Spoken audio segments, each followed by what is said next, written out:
All right, everybody, welcome back. Live at Drew's house, another edition. Doing today back from the kitchen here. We'll get back in the studio later in the week, but this particular show, as the world is changing, once again, we bring in former Army Major Mike Lyons. Mike, how are you? It's been a little while. Every time I talk to you, something big in the world has happened. Here we go again. Russia invades Ukraine right off the top. What do you make of it all? Well, so far, after almost 5 days here in battle, the Russians have clearly underestimated what Ukraine was going to do. They've overestimated their capacity. They've not launched this shock and awe campaign that I thought they were going to do, that they had the capability of. I mean, they had almost 200,000 troops in Russia on the border, and also in Belarus and to the north. It's not been shock and awe. In fact, it's just been kind of like a special op, and there's really only been one echelon. So from a strategic perspective, their supply lines are now too long. Their communication channels have been cut off. And the Ukraine military, is the fact that the Ukrainian Air Force is still flying today is all you need to know, that they're succeeding. They're winning by not losing right now. And I think that's a big plus. By shock and awe, you mean the Russians could go in there if they wanted to and blow up these cities and be in charge in no time, right? That's right. I mean, as of right now, I think they've fired less than I'll say 400 strategic missiles, and those are the cruise missiles, the kind of long-range capability that they have. If this was the United States, I mean, we were firing 2,500 of those kind of sorties on a daily basis in Iraq in 2003. I thought they were going to use that same playbook, and they just really haven't. Now, we're still trying to figure out whether they've actually, shown restraint, because in some ways they haven't. I just think in a lot of ways they've shown incompetence. They really didn't think that they were going to be greeted as the invaders that they are. They thought they were going to be greeted as liberators for some reason. And they're in places now where they have no idea where they are. There doesn't seem to be any support around them to the civilian population. And if they want to enter these cities, they're going to get in for the fight of their lives in these places. There's probably a lot of reasons why you don't want to do the shock and awe thing, right? You don't almost want to silently take over, even though that's impossible, but you want to do it as quietly as possible because the world's going to react in a way that it is now reacting, and the world is not happy here generally. And I would think that's probably one of the main reasons why you wouldn't want to do the shock and awe thing, right? Well, this has really woken up Europe. Now, whether or not someone is going to, check in on Germany in a year and a half to see whether they are spending 2.5% on their GDP, but the European nations, this has really turned, and I think a lot of it has to do with the Ukraine president and the courage he's shown in the face of this, and the fact that Kiev, again, a city of about 3 million people, about the size of Chicago, it's kind of tough to swallow that from the very beginning. They're going to try to surround it. It looks like it's going to be more of a siege. But I think the pendulum has swung. The sanctions have now plugged in, and again, the shock and awe would have put them back on their heels, at least from a minimum perspective. Destroy their aircraft on the ground, destroy their missile capability and their anti-aircraft capability, and they haven't done any of that yet. So the fact of the matter is the Ukrainian Air Force still flies, and they still have capability. You are a combat veteran. You've led men into battle, men and women into battle. Two different questions here. One, does the fight of the Ukrainian people and just this, it seems the world almost seems to be inspired by how they've galvanized together. Does that surprise you? And on the other side of that, we're reading a lot of stories about some of these young Russian men and women that are going in there. Morale is down. They don't even know where they are. They're not exactly sure what they're fighting for. Hit on those two topics for me. Yeah, two sides of that coin. The first one I'll take is Ukraine and the civilians, and it's about their culture. It's about what they've decided to do. And you've got men between the ages of 18 and 60 are all there fighting. It also shows you what happens when you have weapons that are out in the civilian population, that they can create this kind of havoc for an invader there. But I think, again, it speaks volumes to their culture and about how they feel they have to defend their homeland, about how important it is to them. And that doesn't happen overnight. That's been ingrained in them over the course of generations. So kudos to them, because I've seen other countries where that's just not the case. Unfortunately, you saw Afghanistan, for example. The leader in Afghanistan decided once things got too hot there in Kabul, he gets on a plane with the cash and he's gone. Leaves the people there. I think in a lot of ways that the president is the leader. Now, you flip that on the other side, you got to give a soldier a reason to fight. And now we're seeing more and more that the Russian soldiers have been duped into this. They didn't think that this was going to happen. They've been already sitting on that border there in the dead of winter for the past few months. The training exercise has now turned into a live fire. They're watching their vehicles be destroyed. They're watching their friends die. So their will to fight is really decreasing, as well as what's going on back home. So every day that goes on, that Vladimir Putin doesn't show victory or doesn't have victory there in Ukraine, I think Putin becomes more of his own worst enemy. You've done something so few of us will ever do in the world, which is lead soldiers in a battle. What is it like when that morale is down? I mean, I imagine it's almost impossible to get jobs done. Well, it's funny because they probably were very high when it started, right? Because they had been sitting around, they'd been in these assembly areas for months and months. And in some ways, you talk yourself into that the only way out of this is through. And they knew that was a possibility. So I think once they launched and they were told they were going to be liberators, I think that probably let them high and let them, kind of be motivated for a while. Then they saw their convoys being blown up. They saw them running out of gas. They saw they weren't being supplied. And then obviously they've got the internet. They have other ways of communicating, and they see. So to flip this switch is going to be very difficult. And the only thing I can think of is similar to what happened in World War II, when German officers would not let the Germans decide they were going to retreat. The same thing's going to happen here. Russian officers, depending on what happens, they'll start shooting Russian soldiers if they think they're not going to fight. I again think that this is going to come down to the Russian soldier, whether they're going to commit the atrocities that their leadership wants them to commit. The worst possible thing would happen here is we start having war crimes. We can argue that some of them are already existed. But that's going to be a real problem for the Russian military. And I don't know how they get that back at this point. I think that's why you saw some of the Ukrainian leaders. I think one of the Klitschko brothers was appealing to the Russian soldier. At some point, you have to make your own decision whether you follow. And I guess that's what that is. You've seen a lot of history, whether it be from your military service or outside of it. What do you make? Give me your feelings on Russian President Vladimir Putin. What do you make of him, the man? Well, no surprise, really. He's done this now in the past for the past 10 or 15 years. Russia has this in their culture of being expansionist. He's not liked what happened after the end of the first Gulf War when the Soviet Union falls in 1993, and he's kind of wanted to get everybody back together again. He starts with Ukraine. He's always felt that that's been the center of gravity for Russia. This is a pride thing. It's about hubris. Whether he's insane or not doesn't matter, because at this point he's got in control about 7,000 nuclear weapons. And, so we've got to deal with that and recognize that he's someone that we've got to at least figure out how this ends and how we provide some kind of off-ramp if we want to have any kind of sanity in the world, because he still has potential to create a lot of death and destruction.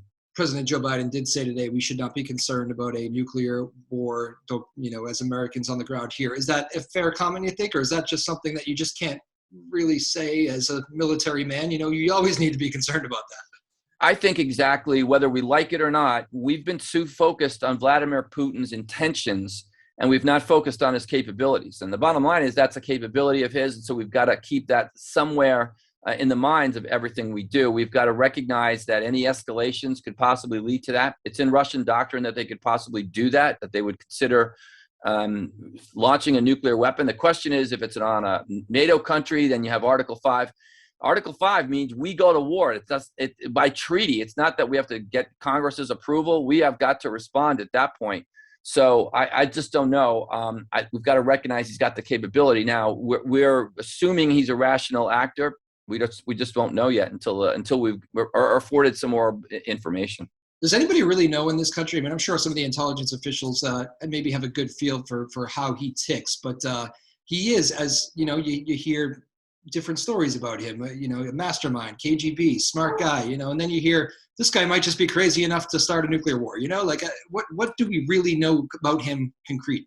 Well, so he's not on the soldier military side. He's more on the propaganda, kind of move the people that way side, KGB agent, statecraft, spycraft, and the like. So I think that factors in what he thought he could and couldn't do with his military. A general officer maybe was afraid to tell him, look, we're going to try to travel 400 miles in an area that we're not going to have a lot of support in. It's going to take a long supply chain to do that. And maybe he just didn't want to hear that. So I think that's where he's different. I mean, and right now I've seen some reports and I've seen some people that have really studied him and studied, the former Russian leaders. You go back to the leaders of Nikita Khrushchev. I mean, that was the last time we were threatened as a country when he said, "We will bury you." We haven't seen that since the 1950s. Andropov, Leonid Brezhnev, those were the hardline Russian leaders that were expanding, that made, frankly, Jimmy Carter look very bad. And then he becomes a Cold War warrior and leads to the election of Ronald Reagan, when you think about it. So Russia has acted this way before. We just haven't seen them act this way for about 40 years. Yeah, that interjection line of, if you interject, you will see things you've never seen before, however he phrased it there a week or two ago. Right. That was kind of a stunning line in this day and age. Again, we're joined by former Army Major Mike Lyons, joining us, talking about the Russian invasion of Ukraine. What do you do? I've heard a lot of different things here, right? Like, everybody always tries to play the political game back home here. President Joe Biden needs to do more. President Trump really got these wheels rolling when he weakened NATO by pulling us out. What does this have anything to do with American presidents, or is this a very little role we can play? This is Vladimir Putin trying to restore some Soviet-era regime. Well, no, American presidents going back 20 years, there's a lot of things from a foreign policy diplomatic perspective we should have done. We never should have expanded NATO to where expanded it. I thought Barack Obama had a chance to kind of put somewhat more pressure on Putin once he invaded Crimea. That didn't happen there. He made that comment about he'll have more flexibility till after he's elected. So he kind of passively waved the flag at him.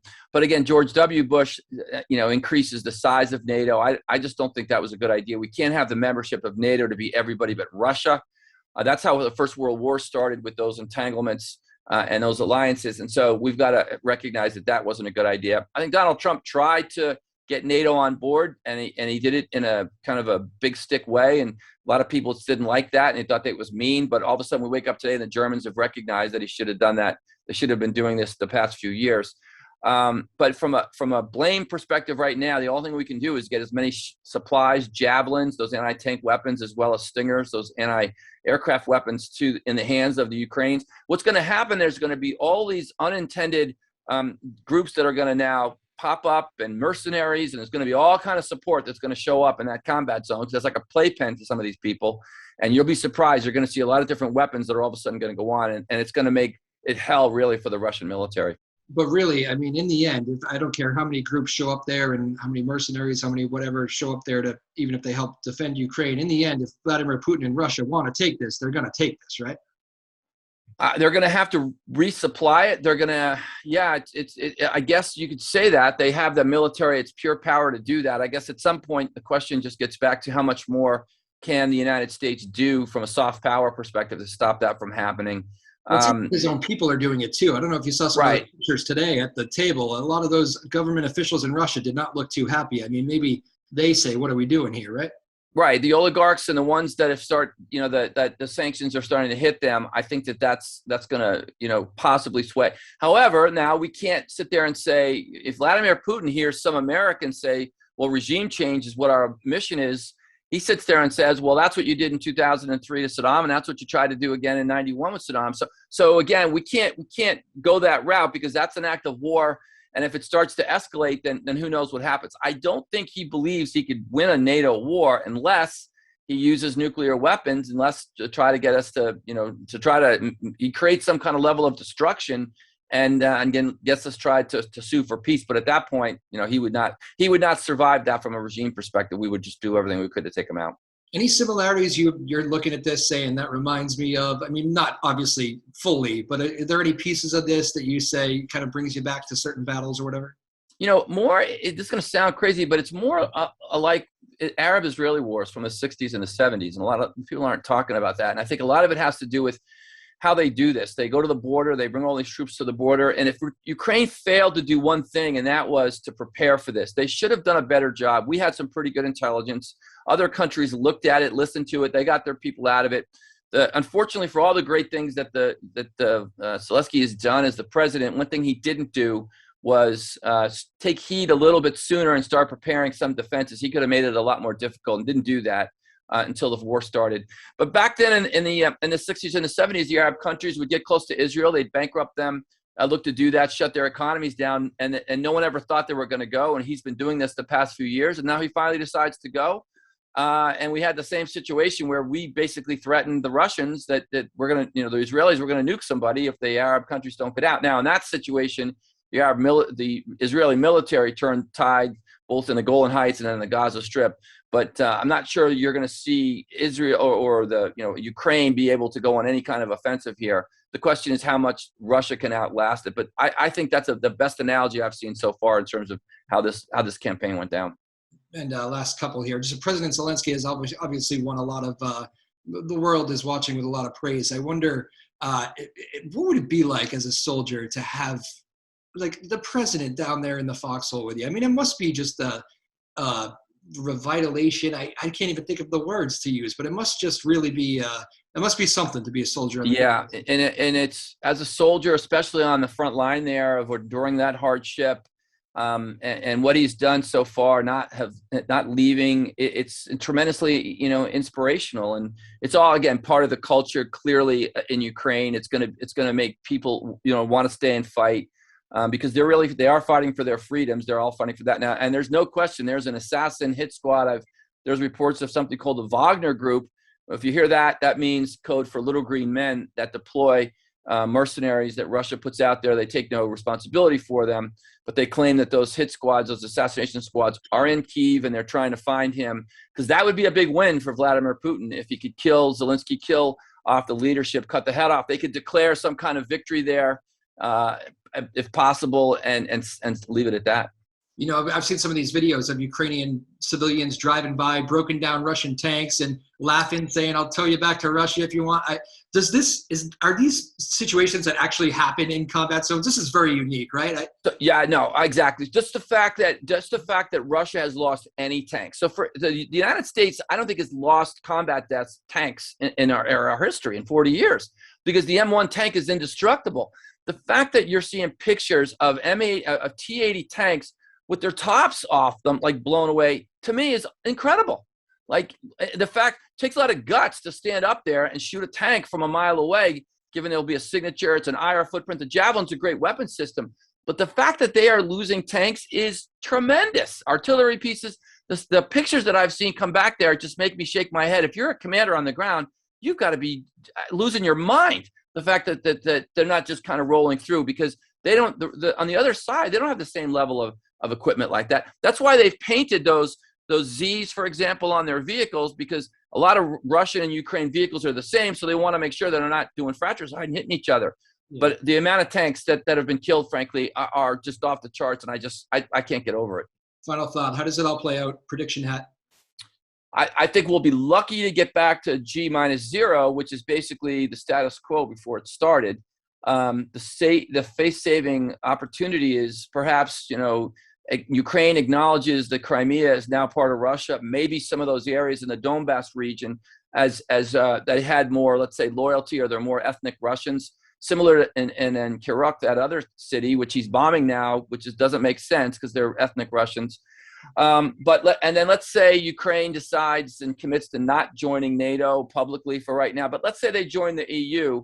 Let's do what America does best. Instead of trying to pour in democracy, let's pour in capitalism. Let's rebuild. It's going to take a rebuild. Let's rebuild Ukraine from the West. Let's bring all that talent and those smart people here and bring them east. And then, maybe over the next 20 years, things will change, obviously, when Russia. But I think G-0, the place where we started, would be the best face-saving thing for right now. Former Army Major Mike Lyons. I'm seeing you all over CNN. I see multiple networks, all from your home here in New York. I know it's become a busy place for you. Thank you for taking a little time here for our little show here, too. We appreciate it so much. Hey, thanks, Drew. Thanks for having me anytime. All right, there it is. Former Army Major Mike Lyons. How informative is that? Cover a lot of ground with him all the time. I always appreciate him taking his time for the show here. Former Army Major. Served in combat, Gulf War, and man, he's seen it all. As you can tell, he's a smart guy. A lot of stories from him, and a lot of insight on this situation here as Russia invades Ukraine.